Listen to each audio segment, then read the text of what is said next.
this man goes back to Chechnya, sucks off a dictator, sucks him off. He was collected on. And then he goes and sells a Bitcoin scam. Chimaev can fight, but sir, you are not a man. The world knows you as not a man. You will never be a man, you little Chechnyan. Hire some extra people because Sean Strickland is about to burn the house down. The warning was clear and the target was locked. UFC 328 isn't just a title fight, it is a ticking time bomb that the promotion might not be able to contain. Strickland looked at the camera and told the world exactly what was coming. He did not mince words and he did not hold back. The security detail in Newark is going to have their hands full because the bad blood here is not just for the cameras. It is visceral, it is personal, and it is going to be absolute chaos before the first bell even rings. You better have a pair of scissors ready for the microphone cord. Why are they wrong? Ask that guy who was beating you up every day in the gym, huh? So, how many times I submit that guy? How many times I beat him up? He went to his coach, man. He went to his coach, please tell the guy, man, go easy, go easy. And the guy going with this different, he said, like, I went crazy with the guys who was going 166 or this shit, man. He's lying, man. He's lying. He trying to, like, he say, I'm man, I'm this, I'm that. I'm against the game. He's trying to be some macho, man. You're not macho, man. When I punch you hard, you went to your coach and said, please tell the guy, go easy, easy. Oh, fuck off, man. What are you talking about? I beat you up. Was running from me. I've been in his home, man. I've been in his gym. Nobody never comes to my gym and try to beat me up, you know.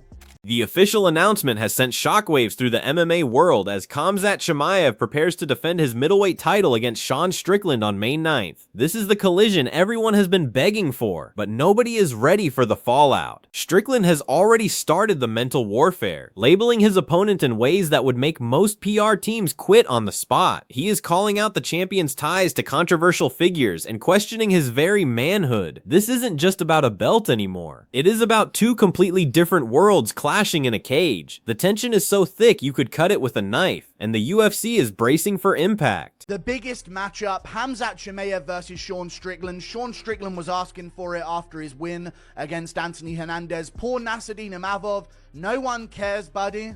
It is bad for Nassourdine Imavov because he is very deserving, but I guess they are taking into consideration the fact that Sean Strickland has a win over Nassourdine Imavov. You know, a lot of people were trashing Sean Strickland about his fighting ability before the Anthony Hernandez fight, including Nassourdine Imavov as well. He was trashing Strickland, saying this guy's complete trash, this guy's garbage. And I even put a tweet out saying, this guy beat you on a week's notice. You know, Strickland has some solid wins, and they're definitely coming into play here. Strickland's verbal assault is reaching levels we have never seen before in the Octagon's history. He is dragging Chimaev's personal life into the light, accusing him of selling out to dictators for luxury cars. According to Sean, the champion is nothing more than a whore who bends the knee for a G-Wagon in Chechnya. He didn't stop there, bringing up Bitcoin scams and claiming the US government views Khamzat as a legitimate threat. It is a level of character assassination that transcends the sport. Strickland wants the world to know he sees right through the tough guy act, and he is ready to expose what he calls a fake persona on the biggest stage possible. So, I don't know, man. It's kind of weird what the UFC did with Chimaev. You brought a guy in that fights once a year who's like Madonna, who probably gets like, you know, I mean, how much money does that dictator give him under the table? Like, the guy doesn't need to fight, dude. He's best friends with a warlord. He's just going to sit on that belt and wait until they force him to fight. But yeah, now the middleweight division, man, like from a pure money perspective, you would make more money not fighting for the belt than you would fighting for the belt. Say Chimaev goes and fights Nassourdine in 6 months. Well, let's say Chimaev springs his pinky like he normally does. Now he takes another year off. So it's like you're off for 2 years. The belt isn't even like, it's not even in my brain anymore. I don't even think about it. Like, I'll make significantly more money just fighting. You say, hey, you want to wait a year and a half and like not fight, or just keep fighting and fighting good guys and maybe taking an L? I'll just go fight good guys, maybe take an L, and I'll triple my pay. I'll just say Fluffy beats me and like, you know, Fluffy want you for a title fight. Well, I mean, he's going to fight Nasruddin in probably, what, 6 months? Fights Nasruddin, say they have a hard fight, or even if they have an easy fight, he springs his pinky toe, he's out for another 8 months. So, like, Fluffy, you're not fighting for a year and a half if you want to wait for that. And I'm sure you would, but it's like, me personally, I don't give a give me my paycheck. I want to go fight. Every fight, dude, the guy's like, I broke my hand. Dude, I have an x-ray. Want to see it? Like, my shoulder is broken. It's like every time this guy fights, he has a mysterious injury. It's just, why wait? The history between these two isn't just talk. It is rooted in a series of tense real-life encounters that almost ended in violence. Strickland shared a story about a time he made fun of a Chechenian fighter and received a threatening message from Chimaev. Instead of backing down, Sean told him to show up at 3 o'clock the next day, gloves or no gloves. He claims Khamzat never showed and never answered, eventually trying to talk it out later. This narrative of Chimaev being a no-show when things get real is a central part of Strickland's psychological game. He wants everyone to believe the feared Boers is actually a man who avoids true confrontation.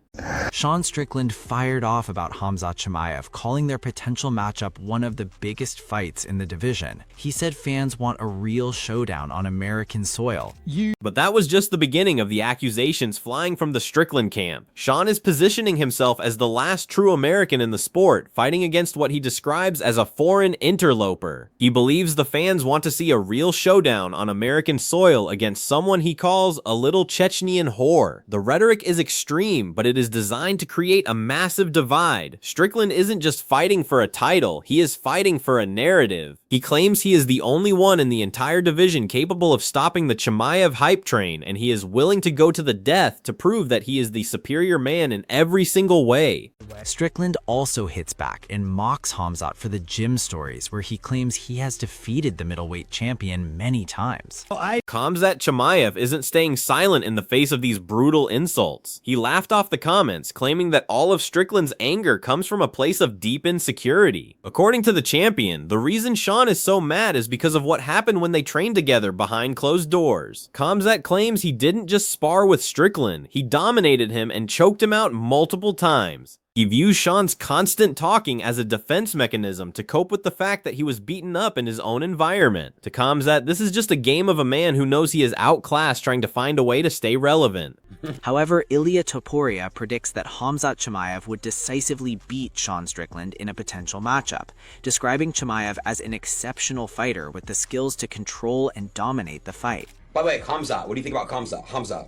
The narrative took a dark turn when Khamzat shared his side of their history from behind closed doors. He claims that during their sparring sessions, he didn't just win, he broke Sean Strickland's spirit. According to the champion, Sean would go to his coach and beg him to tell Khamzat to go easy. He calls Sean's macho man image a complete facade designed to hide his fear. Chimaev insists that when the punches land hard, the tough talk vanishes and a different man emerges. He wants the world to know that the man who talks the most is often the one who folds the fastest when the pressure becomes unbearable in the training room. Strickland fired back with his own version of those gym stories, painting a very different picture of the champion's character. He claims that every time Chimaev walked into the gym, he would hunt for the smallest and lowest level professionals to bully. Sean says he watched the champion pick people he knew he could dominate just to look like a monster in front of witnesses. In Sean's eyes, Khamzat is a fraud who only fights people when the deck is stacked in his favor. This back and forth about gym dominance has added a layer of mystery to the fight, as fans are left wondering who was actually the hammer and who was the nail during those private sessions. Michael Bisping has weighed in on the madness, admitting that while Strickland is a controversial figure, he absolutely deserves this shot. Bisping pointed to Strickland's dominant performance against Anthony Hernandez as proof that he is at the top of his game. However, even the Count admits that facing a force of nature like Chimaev is a daunting task. The champion is currently undefeated and has looked nearly invincible at times, but Bisping noted that Strickland has a unique way of controlling his opponents. The question remains whether Sean's awkward style and relentless pressure can actually disrupt a wrestler as systematic and powerful as the man from Chechnya. The betting world is also starting to lose its mind over this matchup. Jorge Masvidal has come out with a shocking take, claiming that Chimaev is actually overrated and vulnerable. Masvidal pointed to the Kamaru Usman fight as evidence, noting that a 170-pounder coming off the couch was able to push Khamzat to the limit. Jorge is so confident in Strickland's defensive wrestling that he claimed he is dumping 100 bands of his own money on Sean to win. It is a massive gamble that has people questioning if Masvidal knows something the rest of the world doesn't. He believes Sean's ability to wrestle back will drain Chimaev's gas tank and lead to a late round collapse. Daniel Cormier isn't so sure about Chimaev's invincibility either. He echoed the sentiment that the Usman fight exposed some cracks in the armor. If a welterweight on short notice could stuff takedowns and land punches in the second and third rounds, what can a full-size conditioned middleweight like Strickland do over 5 rounds? DC believes that if the fight stays standing, Strickland takes control and wins a decision. The aura of the boogeyman is starting to fade in the eyes of some veterans, and they see a path to victory that involves making Khamzat work harder than he ever has before in his career. Strickland's coach, Eric Nixick, has been quiet but calculating as he builds the blueprint for this historic upset.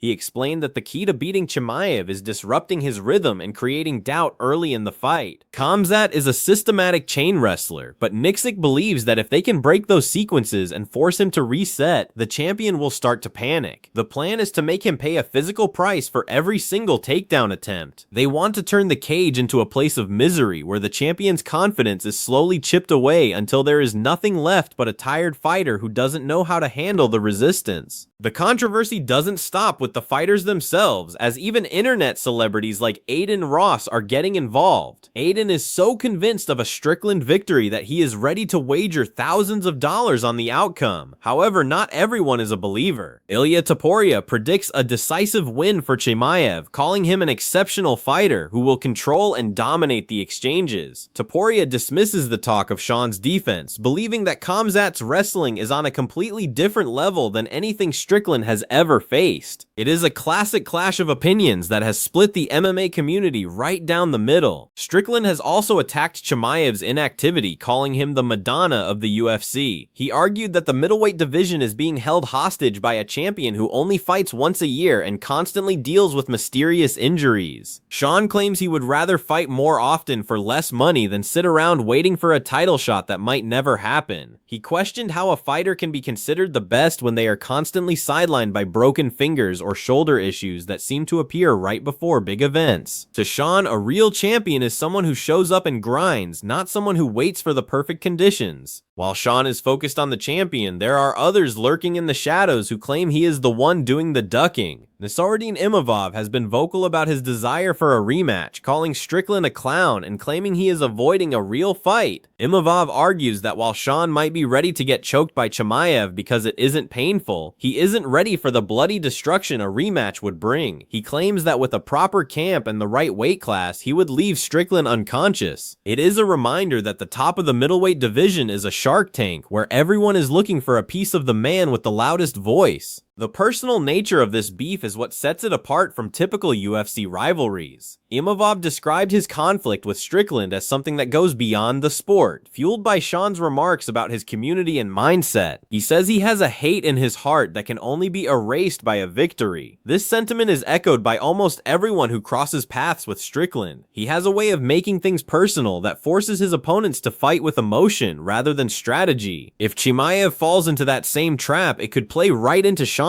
hands as he thrives in the middle of a chaotic emotional brawl. UFC 328 is shaping up to be more than just a fight. It is a cultural event that will define the future of the 185-pound division. The promotion knows that the press conference alone could break viewership records if they let the microphones stay live. Strickland has promised to go absolutely crazy, and with the history of these two, there is a very real chance that things turn physical before they ever step into the octagon. The security teams are already being briefed, and the tension in Newark is expected to be at an all-time high.